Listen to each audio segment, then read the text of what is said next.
You're listening to the Or Hughes Podcast with Joe and Eric Hughes. And now, here's the Hughes brothers.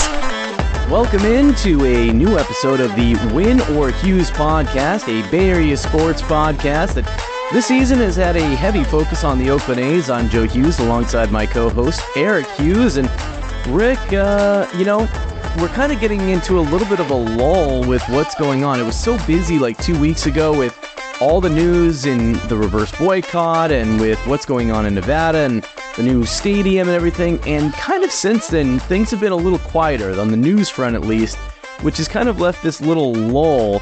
The A's have been struggling. That's no secret. They won their 7 games. Their final one came on the reverse boycott, then an 8-game losing skid. Then they won a game. Then they lost the last few in Toronto and things like that. So, the play on the field hasn't been great. It's kind of been the consistently inconsistent A's that we've been watching this year. But just kind of a general impression for you after the reverse boycott, kind of in the wake of that. And now that the news has settled in a little bit with what's gone on with the A's in Las Vegas, before we get into some of the other things we're going to talk about, like maybe who the A's All-Star will be this year, just kind of a general impression from you on where you're standing right now as far as maybe your fandom goes. Like, are you watching the games? Are you invested? I mean, are you thinking about going back out there with your kids? Like, where are you sitting right now, just kind of generally as a fan right now? Been tough, right? When the season started, I think what we were talking about was knowing that it was going to be a tough season and keeping an eye on the future and players to watch in the future. And what we found is it's been a tough season and the future is looking pretty bleak. So, one of the things we talked about over and over is this is something we do for entertainment, and it has been pretty bleak. So it has been rough the last few games. I think since the reverse boycott, they're like 10 losses and 1 win. And it was a nice little win, right? The first night in Toronto. But then when you think about it, there's nothing that you're playing for, right? There's just nothing that you're playing for at this point. So it is rough. I think I would cut the cord, so to speak, with the A's if my kids weren't so invested, if they're still not going around going, stay in Oakland, sell the team, and just they just love it. So that's the thing that's tough. I am still listening.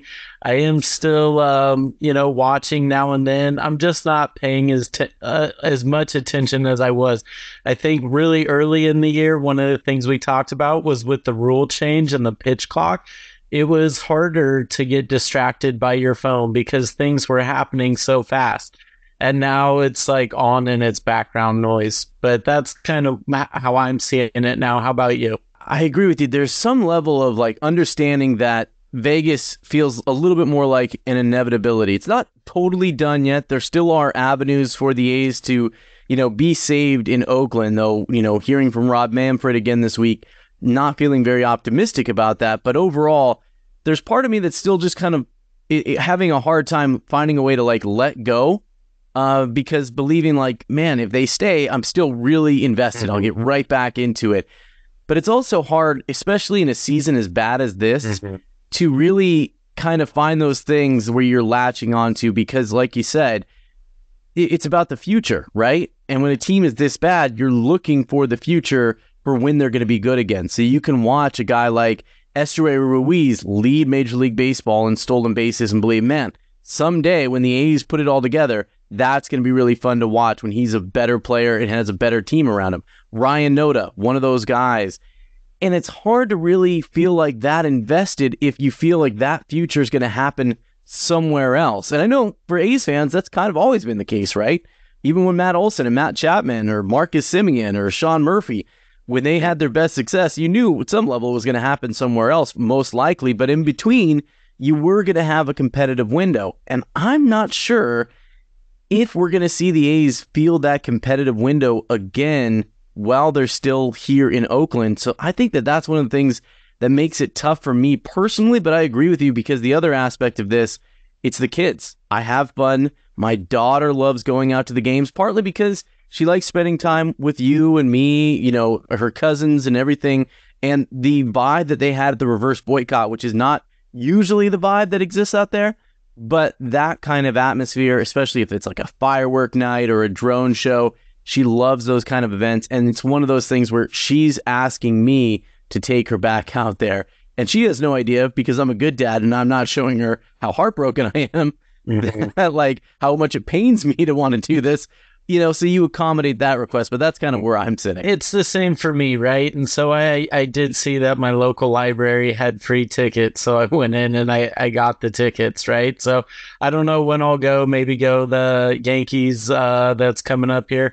Maybe go get those Pit Viper shades. We'll have to see. But I do think I am done spending money on the A's. So I don't think I'll be buying any tickets. I do have like an extra like comp ticket that I think I got for using the ballpark app. So I do have some free tickets lined up. For the way that things look, like it seems like next season, 2024, will be the last one. And, to see like are Ruiz and Noda going to be a team of the future? Like I highly doubt it. When you watch what the A's are putting out there right now, right? Like nice little win against the Blue Jays, that first game of this series. Tony Kim, nice little diving catch over there at second in the ninth. And then you look at it and that's your 20th win almost at the end of June, right? You really got nothing you're playing for this season. You're not even winning series, let alone, anything that is going to make the whole season worthwhile. So in that sense, it is kind of rough. You were talking about those other guys, Chapman, Olsen, and saying they were going to have their best years later on. And we are seeing that, right? With these guys as potential all-star starters here. And you think about like what could have happened. Well, just imagine if the A's had done the stadium deal earlier and gotten that stuff done, and they did have a stadium and they did have a competitive team, similar to what the Braves did when they built their stadium and turned into the Braves that they are, and then turned the A's into their farm team. Kind of fascinating watching this whole thing because it does, not to jump too much into the commissioner's comments, a little bit of the chicken or the egg, but in a different situation with the A's. I mean, like, when did they get this ballpark done? Because originally their timeline was right now they'd be opening that ballpark. We'd be in there right now. They would have re-signed Chapman and Olsen with the money that they got. And, they would have had this team as it was hitting its prime. And you're right, because this week, Major League Baseball announced the finalists for the starters, position player starters. And there's a lot of former A's on that list of finalists, which it takes 2 players at each position, makes them finalists, and gives the fans a more narrow field to vote on. But Marcus Semien on that list, Matt Olson on that list, Matt Chapman on that list, Sean Murphy, Jonah Heim on that list. That's a lot of former catchers that the A's could be have representing them at the All-Star game. No current A's on that list. And so it does get into a little bit of the baseball side of things, because we talked about this, I think it was a few weeks back, about who was going to be the A's All-Star. And I was really quick. I was like, oh, it's Brent Rooker. Because at that point, nobody else had done enough to be really considered of it. And like, usually the A's, everybody gets one All-Star, right? That's the way it works.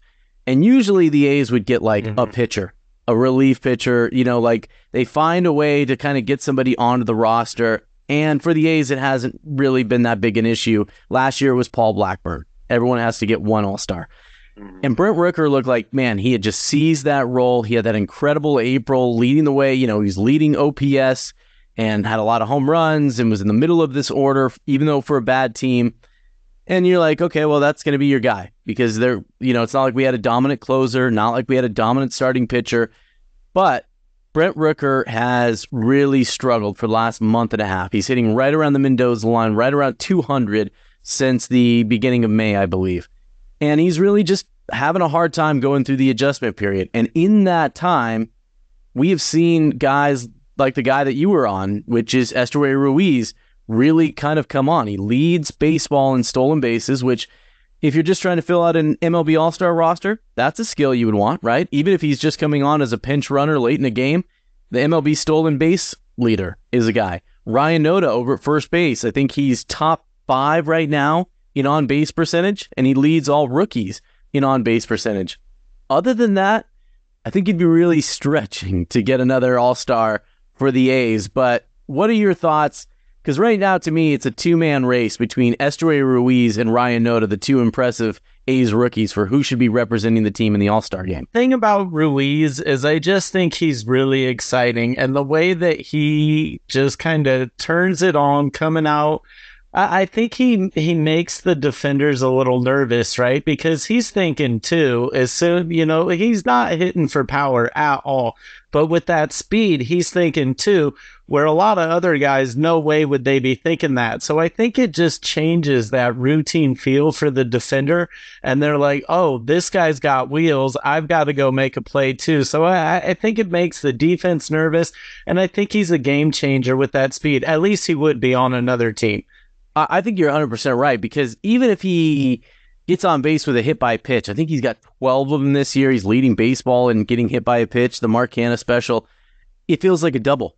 If he gets a walk, it feels like a double. Mm-hmm. And, he gets very aggressive. He's had to kind of make his own adjustments with the new rules. We've seen, that pitchers are not afraid to use their 3 disengagements. If they throw over to first, they are planning to do that a third time, that they will risk that if they think they're going to pick that guy off, because hitters were so aggressive in going once they knew the pitcher couldn't pick them off, or at least try to throw over without having to pick them off. And, Ruiz had to make that adjustment a little bit. We've seen him get caught a couple times, and, he's definitely struggling a little bit in center field. But I think you're right, is like he gets on base and there's something to watch, because Oakland's offense, the hitting, is so bad. I can't remember a team that has been this bad at basic things like the sacrifice bunt. I'm tired of watching guys like Jace Peterson up there. That's just an empty calorie to me, and so when Ruiz is on there, it doesn't seem to matter who's coming up next, because you're watching the guy on base, not just the guy in the box. And Ryan Noda has been a perfect person to hit right behind Ruiz. He takes a lot of pitches. He's comfortable in 2-strike counts, because he can, trust his eye and foul things off. So he'll take a pitch, give Ruiz a chance to steal that bag, and he walks a lot. So even if, Ruiz doesn't get a chance to steal that base, well, Ryan Noda might just walk and move him over there anyway. Just imagine for a second, and this totally is meaningless, right? But let's just say this whole season is mostly meaningless, right? Yeah. So let's go to imaginary land, because it's better there. So in imaginary land, new ballpark already built. They already have the new ballpark. Yeah. They have Chapman. They still have Simeon. Yeah. They've got Olsen. Then you add Ruiz and Noda as a DH, right? And I know some of these pieces have been moved for other pieces, right? But let's just say that was the kind of team that you had. As a fan, and we clearly see fans and ownership have completely different agendas here. But as a fan, that's your expectation, that your team is out there to be aggressive, to win a championship. And you just consider the pieces that have come and gone through those doors there, and the potential that the club could be at if we were living in this imaginary land, right? And we all know that the vibe would be like that reverse boycott way more often. Because when the team is good, the fans do come out. You want an idea about that. I know that A's fans don't like to focus on the Giants, but the Giants just won 10 games in a row, and they went from having to sell tickets earlier this season for just $5 because they were trying to get people in there, and they've had trouble getting fans to their ballpark in this, post-pandemic world where not as many people are going into San Francisco to work and then staying for a Giants game. Well, the Giants won 10 games in a row. They got right back into the hunt in their division, in the NL West, and all of a sudden, you look at the vibes on Sunday, and it's, a packed house again, and it's fans believing, fans showing up. It gets into this whole thing. I mean, we don't have to go down the rabbit hole every time, but it's, fans are customers, and customers are going to come when you have something to sell them, and some of those fans are going to stay away when you're not offering as good a product, especially if we saw the Giants lower their price to $5 to keep going in there. Well, the A's did the opposite. They raised the prices. They raised the parking prices. So they made it harder to come to those games. And fans did what you should do when you don't agree with what a business is doing. You stay away. And the A's haven't done anything. The fans, frankly, with the reverse boycott, have done more promoting this team with things like the reverse boycott. What Last Dive Bar has done than what we've seen from the actual team. Remember those commercials we used to have when we were kids, and you would get excited to see those A's commercials or the green collar baseball, posters that they would put up around BART. I was in the East Bay. I was in Concord the other day. I saw like the bus had a Go Giants thing over the bus in that digital thing in the East Bay in Concord, because the A's aren't doing a lot in their own market. As much as we talk about, let's, Major League Baseball blaming the fans and trying to put the onus back on that. And the national narrative has changed on that because it's obvious that it's not the fans. It's what the team is doing. It's, the A's allowed the San Francisco Giants to have a Giants dugout store in Walnut Creek, right in the affluent area in their own backyard. As much as the Giants have defended their territorial rights in San Jose, when have we seen the A's defend their territorial rights and defend that and market to it and try to make themselves that team? And they don't. And maybe that's why they got the free pass by the rest of the owners, where they've just kind of been like, hey, we're easy going and we've kind of not ruffled any feathers. And now we're just asking for, hey, I've been scratching your back. It's time for you to scratch mine. So I do have a thought on that, because what's going on right now with the A's Stadium, Major League Baseball is looking at the A's possible relocation. They have to vote on it. They need 2/3 of the owners to vote in favor to allow the A's to move to Las Vegas. That's the next step.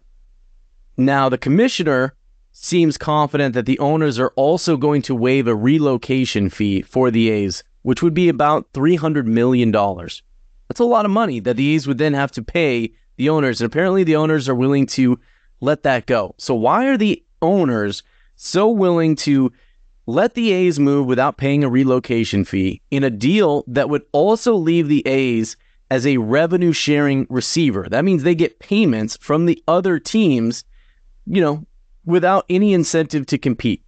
So you're going to give them this break of $300 million. You're going to give them money every year because they're now a small market team in the 40th largest media market. Why are the other owners so key to do that? The only thing I can think of is Rob Manfred, the commissioner of Major League Baseball, maybe kind of holding the screws, like, we need to get Oakland and Tampa Bay settled, and then we can do an expansion team. And the expansion price will be between $500 million or $1 billion. And you'll get to have that money kind of spread out. So if you waive the $300 million to get Oakland, a new stadium in Las Vegas, and you get that done, maybe we can get done quickly and there'll be $1 billion payout that can be spread out to the other owners. That's really the only thing I can think of for why the owners are being so generous with what they're offering the A's. It makes sense, right? Because if you've got more pots that are all bringing in money, everyone's going to win in the long haul. From an owner's point of view, there are no fans in Oakland, right? Like, if you consider that, right? And you don't put any blame on your fellow owner here, then that's what you're looking at. So then you start thinking like, yeah, go to Vegas. Let's get some more pots going over here, and we'll see what this draws in. So yeah, I'd say that makes sense. It's one of the few things I say that actually makes sense. But this week, we did hear from the MLB commissioner. There was a game in London this week, and between the Cardinals and Cubs, they're playing a series in London.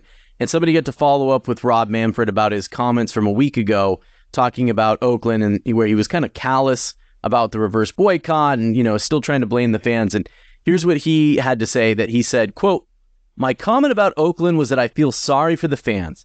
That was my initial reaction and my preference to find a solution in Oakland. That comment that I made about the fans on a particular night was taken out of context. For those two larger remarks, I feel sorry for the fans. We hate to move. We did everything we could to possibly keep the club in Oakland. And unfortunately, one night doesn't change a decade worth of inaction," end quote. That last sentence really stuck in my craw. First off, it wasn't taken out of context. The whole video, he was asked the question, he made those comments. That's BS. It was not taken out of context in any way. It's what he said. If he meant something different, well, then he's a really poor communicator, which, he is a poor communicator. But the last one night doesn't change a decade worth of inaction. Are you talking about the owner of the Oakland A's, or are you talking about the fans? Are you talking about the guy who has owned this team since, long enough that he has been able to do anything about it and has a record of not? And as far as one night and the A's not making, they didn't make Howard Terminal their priority right when John Fisher became the owner. They tried San Jose. Major League Baseball stood in their way. They tried Fremont. Major League Baseball didn't really help the A's along the way. And eventually, we got to this place where the A's said, okay, we're going to try the Peralta Laney College site. And that fell through. So the fact that Major League Baseball is trying to make this stance that, the A's have been trying for a decade to try and get Howard Terminal and a ballpark built in Oakland, and that they haven't gotten any support, from the city, which isn't true. The city gave them an EIR. They've gotten money approved for this, more money than what Las Vegas and Nevada is offering. And once again, and this is where it gets tough, because Rob Manfred is not some, arbiter of truth. He's not some middleman. He's not a judge who's tasked with just this. He's on the owner's side. So hearing him, I get where he's coming from. I get that that's his job, but it's just bullshit again. That's all that it is. Just more bullshit. He's on the owner's side for Major League Baseball. This isn't a community outreach organization, right? And it's not like Major League Baseball has a clear conscience on every other issue, right? So it kind of goes back to where are you as a fan? And I think back to 2015, 2016, the seasons were rough.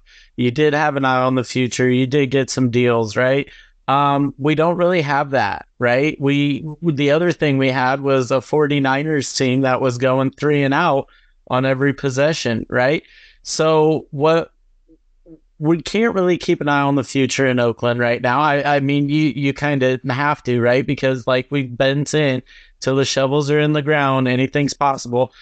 But I'm kind of just ready to switch into 49ers mode, let's get that going, because as a fan, you're right. Like, we are customers here, and we are customers that are constantly getting slapped in the face. It's like going into the restaurant, and that's something that Stu Clary talked about when we were in the interview about the reverse boycott. When you're going to this restaurant that you go to because they have high quality stuff, great prices, then the quality starts going down, the prices are going up, and now you go in there and the owners are just incredibly rude to you. Like, why are you still going in, And at some point, it's like a little bit like, that's on you, man. And so that kind of where I am, I'm still watching. It's like I'm getting my food to go now, and just like I'm dealing with the rudeness, but it's like, this is what I know. It's easy to get, and then you do start thinking, like, what will you do when this restaurant, so to speak, closes or they're gone, right? Like, one of the things that I talked about was maybe I'd be a Padres fan, having lived in San Diego for a little bit, going to the Padres stadium more than I've been to any stadium besides the Coliseum. And I even have a Padres hat that, somebody else bought me. So it was like, oh, maybe, I could do that. When the announcement on Vegas came in, I was like, I do not care about the Padres. And so, like, it would be a forced change. I think, we've talked about, like, you're not going to be a Giants fan. I've never even been to the Giants stadium. I know people have been like, oh, is that a thing? And I'm like, it's not a thing. Just like, I'm not a casual baseball fan. Like, the London game, I saw it.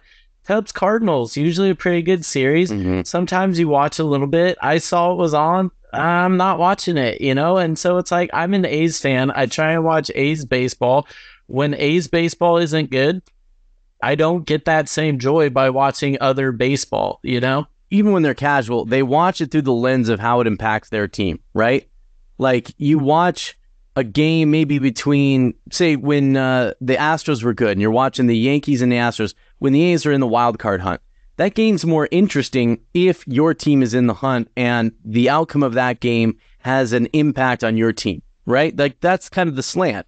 So it's like, if you were going to get back into baseball with another team, I hear what you mean about just like picking a team like a Padres. Hey, I lived in the city, or the Rockies, you lived in Colorado for a little while. So I get that, but would you think that it would be maybe almost childlike the way you'd have to get back into the game, as far as like, you'd have to find a player that inspired you, that you really, really liked, in the same way that, like, when we were coming up, a Ricky Henderson could pull you in and help make the A's a more fun team for you to watch? Maybe. I think the thing about the Padres is they do have an exciting team right now. You've got Bo Mel over there who, A's fans just love, right? And I remember meeting Bo Mel at a fan fest. Hey, by the way, can we talk about Bob Melman, who we absolutely do love? But Bob Melman's got a very stacked roster that is struggling a lot with a lot of talent. I mean, the end of that A's teams, when they weren't winning those games, those were some stacked rosters that were struggling a little bit. I'm just saying,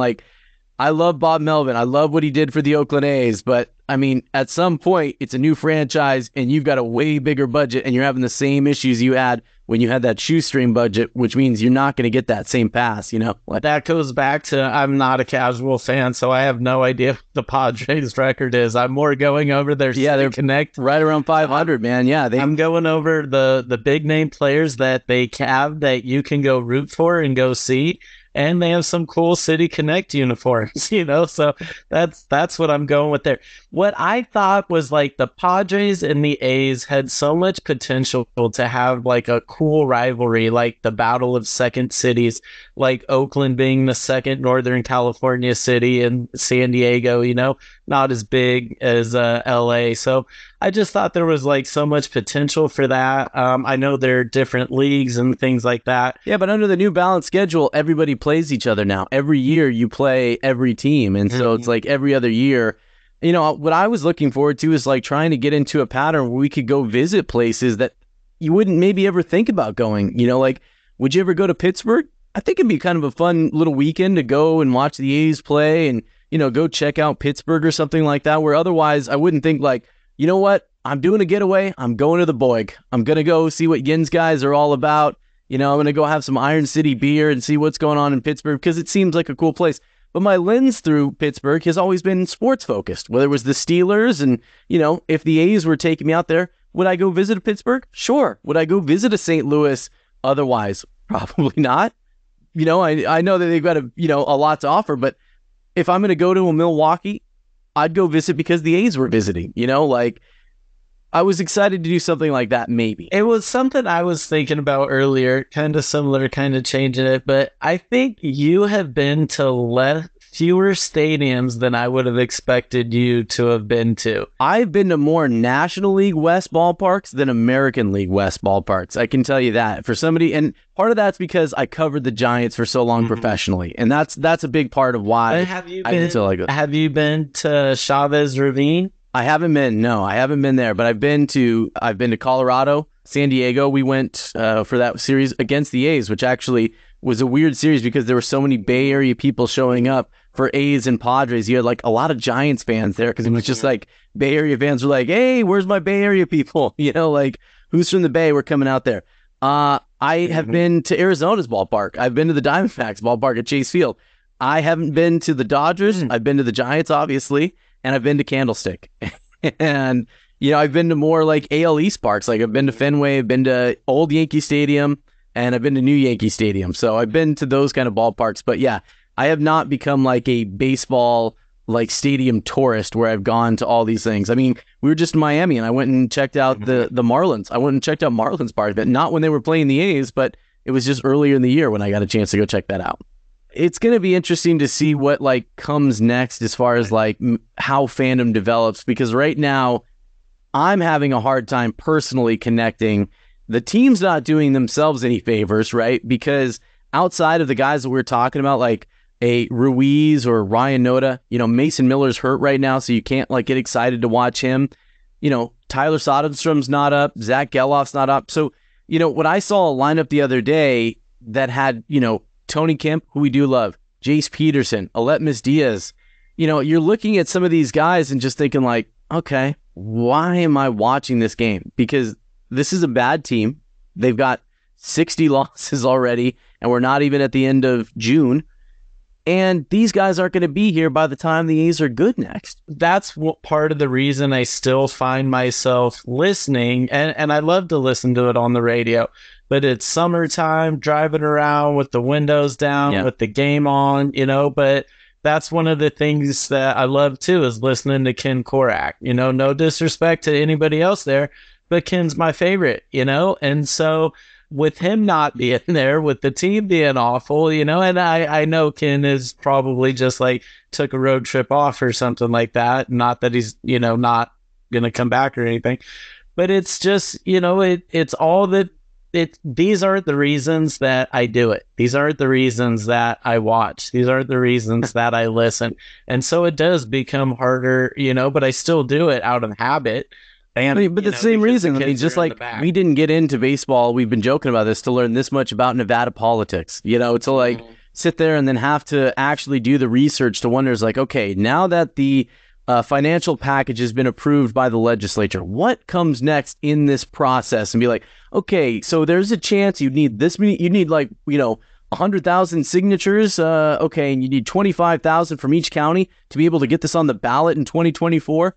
At the very least, just to, defer how long it would take the A's to be able to build their ballpark. Like, learning all that stuff was not why I became a baseball fan. So let me ask you, can you see yourself in a situation where you continue to support the A's while they're in Las Vegas? Man, my initial reaction is no. Can you not see yourself, then be honest here, taking a trip maybe with some buddies, some of the people from your fantasy football league or something like that, you all meet up in Las Vegas, go to an A's game at the new A's stadium, you guys go out to a nice dinner. My friends, it probably wouldn't be that nice a dinner, but yeah, you're right. Can you see that? Because like, honestly, I can see my friends like making me go to a A's game in Vegas. At this point, I feel like it would be more of a punishment, like for losing in our fantasy football league season, where I would have to do something like that. But I don't see myself doing that initially. I think if I was going to do that, it would be years, like a decade plus, if I was just kind of deciding to get back into baseball. Like if this was something that ripped baseball away from me and I became too jaded to find another way to continue to follow the sport, and eventually decided to get back into it, that's, I think, the scenario, this hypothetical, that would get me back into it. So let's fill in that 10-year gap. What are you doing in those 10 years? Are you not watching any baseball at all? Are you a Cal Berkeley baseball fan? Maybe Laney College. We talked about trying to get them a big support. I think what it would be is, it would be kind of like we were talking about, is finding one of these big young players that I really like watching. Like, there's a cool story going on with the Cincinnati Reds right now. That's a team that I can identify a little bit more with what's gone on for the A's. They just called up one of the top prospects in baseball, another 5-tool player in Ellie De La Cruz, who has been a lot of fun to watch. I don't know if you watched this game that they had against the Braves.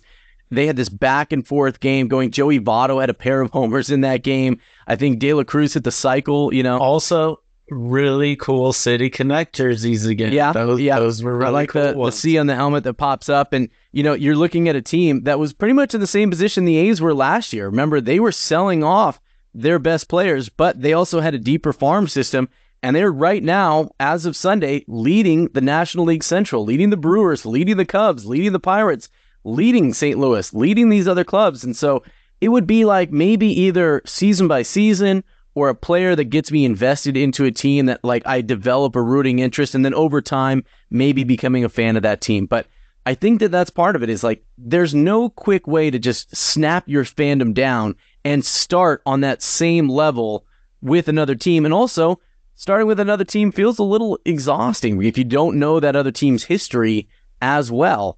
So, it could be something like that, or, picking one of those former A's that I really like a guy like Matt Olson, and deciding, I'm going to follow those guys for a while. I'm a Matt Olson fan when the Braves are playing. I'm a Matt Chapman fan when, the Blue Jays are playing on that game that the A's won. Chris Bassett started that game and Matt Chapman was in that lineup. So you kind of watch the game a little bit through that lens. Maybe that's the way I would do it. Otherwise, it would be those guys like, an Ellie De La Cruz that like gets you into the game that you want to go watch that guy play, in the same way that I was really excited to watch Mason Miller. I mean, watching him through the lens of an A's fan is one thing, but those kind of players that you want to see play, like even as not a Giants fan, I was excited to watch Tim Lincecum pitch.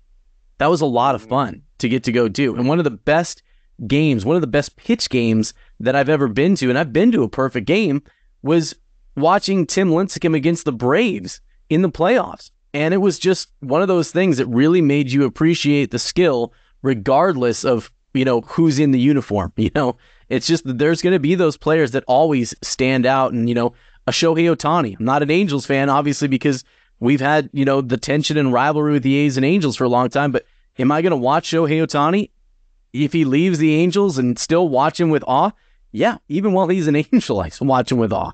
Yeah, it's hard not to with what he's doing now. And I know that that's something that we've talked about in the past is what would be a little easier to handle, being an A's fan, knowing you have a revolving door of players, or being an Angels fan who until recently haven't been very competitive, but you got to go see some future Hall of Famers every time you went.